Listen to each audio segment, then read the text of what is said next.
इस वीडियो में आप जानेंगे कि 15 शबान को हम ऐसे कौन से अमल करें जिससे हम अल्लाह ताला की खुशनुदी हासिल कर लें और उसकी रहमतें पा सकें, अल्लाह को किस तरीके से राज़ी कर सकें। वीडियो देखने से पहले चैनल को पहले सब्सक्राइब कर लें। अगर वीडियो अच्छी लगे तो लाइक कीजिएगा और शेयर भी कीजिएगा। तो वीडियो शुरू करते हैं। अस्सलाम वालेकुम व रहमतुल्लाहि व बरकातुहू। शबान की 15वीं रात को सबसे पहले आपने बेरी के दरख्त के पत्ते लेने हैं और उससे आपने गुस्ल करना है। वो आपने कैसे करना है, आपने बेर के दरख्त के 7 पत्ते लेने हैं और उससे पानी में सही जोश डलवाना है। 2-4 मिनट आपने सही जोश डलवाना है ताकि उसका असर पानी में चला जाए। फिर जब पानी ठंडा हो जाए या उसी पानी को आप किसी और पानी में मिक्स करके उससे गुस्ल कर लें। इससे इंशाअल्लाह ताला अज़्ज़ व जल तमाम साल जादू के असरात से महफूज रहेंगे। और शबान की 15वीं शब को सूरह यासीन 3 दफ़ा पढ़ने के बहुत ज़्यादा फ़ायदे हैं। 3 दफ़ा सूरह यासीन आपने पढ़नी है। इससे आपको आपकी रिज़्क में बरकत होगी, उम्र दराज होगी और आप नागहानी आफ़ात से हिफाज़त में रहेंगे। और शबान की 15वीं शब को सूरह दुखान 7 मरतबा पढ़ना बहुत ही अफ़ज़ल है। इससे इंशाअल्लाह ताला अज़्ज़ व जल अल्लाह ताला आपके 70 हजात दुनिया की और 70 हजात आखिरत की पूरी फरमाएगा। शबान की 15वीं शब में 2 रकत नमाज़ पढ़नी है आपने।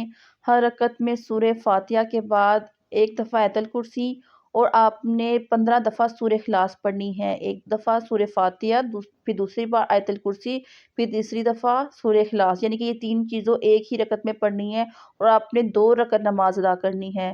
फिर सलाम के बाद आपने 100 बार दुरूद शरीफ पढ़ना है और रिज़्क में तरक्की की दुआ करनी है। इंशाअल्लाह ताला इस नमाज के बाइस रिज़्क में तरक्की हो जाएगी। इस रात को नवाफ़िल पढ़ना बहुत ही अफ़ज़ल है। नमाज अगर हम पढ़ते हैं तो हम ये नमाज अल्लाह ताला का फ़र्ज़ समझ के करते हैं, यानी कि अल्लाह ताला ने हम पे फ़र्ज़ कर दी है। ये नवाफ़िल जो होते हैं ये हम अल्लाह ताला की मोहब्बत में पढ़ते हैं। फ़र्ज़ नमाज हम अल्लाह के हुक्म से पढ़ते हैं या शायद हम अल्लाह के डर से पढ़ते हैं, लेकिन ये जो नवाफ़िल होते हैं ये हम अल्लाह की मोहब्बत में पढ़ते हैं। जिसे अल्लाह से मोहब्बत होगी वही बंदा नवाफ़िल पढ़ेगा। तो हज़रत अली रज़ी अल्लाह ताला अन्हु फरमाते हैं कि हज़रत मोहम्मद सल्लल्लाहु अलैहि वसल्लम ने फरमाया कि जब शबान की 15वीं रात आए तो तुम रात को क़याम करो, यानी नवाफ़िल पढ़ो और दिन को रोज़ा रखो। इसलिए कि अल्लाह ताला इस रात में आफ़ताब ग़ुरूब होने के बाद ही आसमान दुनिया पर नाज़िल हो जाता है। यानी कि आसमान और दुनिया के दरमियान अल्लाह ताला नाज़िल हो जाते हैं और कहता है कोई मग़फ़िरत चाहने वाला ताकि मैं उसको बख्श दूँ? है कोई रिज़्क माँगने वाला मैं उसको रिज़्क दूँ? है कोई मुसीबत ज़दा ताकि मैं उसकी मुसीबत दूर कर दूँ? ऐसा फ़रमाता रहता है यहाँ तक कि सुबह रोशन हो जाती है।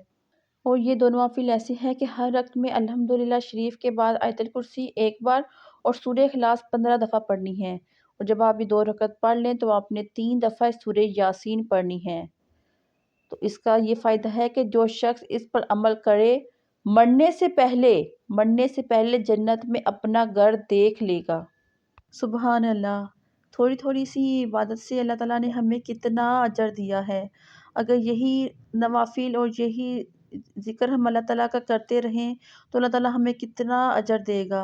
बाज़ लोग कहते हैं कि ये नवाफ़िल ज़रूरी नहीं होते, सिर्फ़ ज़िक्र अज़कार ही कर लेना बेहतर है। अगर हम ज़िक्र अज़कार करने बैठे, बेशक आप 1 घंटा ही बैठे रहें, आपको ठीक 15 से 20 मिनट बाद आपको नींद आना शुरू हो जाएगी। नफ़ल का ये होता है कि अगर आप पढ़ते हैं तो ऊपर-नीचे होते रहते हैं, ज़रा आपकी ना आँखों में नींद नहीं आती। जैसे ज़िक्र अज़कार करते हैं वो बैठ के पढ़ते रहते हैं, वो आपको एक ग़नूदगी आ जाती है क्योंकि अल्लाह के कलाम में इतना सुकून है कि उस नींद खुद ब खुद आ जाती है। आप ये ना समझिए कि शैतान का वर्गलाना है कि नहीं, अल्लाह का कलाम इतना मीठा और इतना पाकीज़ा है कि नींद खुद ब खुद आ जाती है। इसलिए नवाफ़िल से ये होता है कि नींद नहीं आती। हम नवाफ़िल में मशगूल रहते हैं, अल्लाह ताला की इबादत में मशगूल रहते हैं। इसलिए हमें चाहिए कि हम नवाफ़िल भी पढ़ें, कुरान पाक भी पढ़ें और अल्लाह ताला के ज़िक्र अज़कार भी करते रहें। क्योंकि जितना हम ज़िक्र अज़कार करेंगे, जितने नवाफ़िल पढ़ेंगे, उतना ही हमारे लिए एक चीज़ अगर हम करने बैठे तो हमें नींद आ जाएगी। हमें मुख्तलिफ़ चीज़ें करनी चाहिए, ठीक है? और अल्लाह ताला से घिर-घिरा के रो के दुआ करनी चाहिए اور ہمیں عربی زبان میں زیادہ سے زیادہ عربی زبان میں دعا کرنی چاہیے، جو نبی کریم صلی اللہ علیہ وآلہ وسلم نے ہمیں دعائیں سکھائی ہیں، ہمیں وہ کرنی چاہیے۔ لیکن بعض لوگوں کو، زیادہ تر لوگوں کو وہ دعائیں نہیں آتی، تو جو آپ کی اپنی زبان ہے آپ اس زبان میں دعا کریں، کیونکہ اپنی زبان میں دعا کرنے سے ہمیں وہ اپنی فیلنگ اللہ تعالیٰ کو بتانے میں آسانی ہوگی، اپنے جذبات، کیونکہ اللہ تعالیٰ تو ہر زبان کو جانتا ہے۔ اللہ تعالیٰ نے بس ہمارے احساسات ہماری طرف دیکھنی ہوتی ہے کہ ہم کس طرف سے اللہ تعالیٰ سے دعا کر رہے ہیں اور ہمیں اس چیز کی کتنی شدت ہے۔ تو آپ اپنے ساتھ ساتھ دوسروں کے لیے بھی دعا کریں، کیونکہ جب آپ دوسروں کے لیے دعا کرتے ہیں نا تو آپ کو اپنے لیے دعا مانگنے کی ضرورت ہی نہیں پڑتی، کیونکہ جب آپ دوسروں کے لیے دعا کر رہے ہوتے ہیں نا تو وہی دعا فرشتے آپ کے لیے کر رہے ہوتے ہیں، اور فرشتے آمین کہہ رہے ہوتے ہیں، اللہ تعالیٰ سے آپ کے لیے دعا کر رہے ہوتے ہیں کہ یا اللہ یہ بندہ دوسروں کے لیے جو چیز مانگ رہا ہے اس کو بھی وہی چیز عطا کر دے، اس لیے دوسروں کے لیے بھلائی کی دعا کرے تاکہ آپ کے ساتھ بھی بھلائی ہو۔ آپ تو دوسروں کے لیے دعا کر رہی ہیں نا تو یہ سوچیں فرشتے ہی آپ کے لیے دعا کر رہے ہیں جو کبھی بھی رد نہیں جائے گی۔ اللہ تعالیٰ تو فرشتوں کی دعا ضرور قبول فرمائیں گے، فرشتوں کے ساتھ ساتھ آپ کی بھی دعا قبول ہو جائے گی۔ اس لیے آپ دوسروں کے لیے اچھا سوچیں اور تاکہ آپ کے لیے بھی اچھا ہو سکے۔ ویڈیو اچھی لگی ہو، کارآمد لگی ہو تو لائک اور سبسکرائب ضرور کیجیے گا اور ہمیں بھی اپنی دعاؤں میں یاد رکھیے گا۔ جزاک اللہ خیرہ۔ السلام علیکم ورحمۃ اللہ وبرکاتہ۔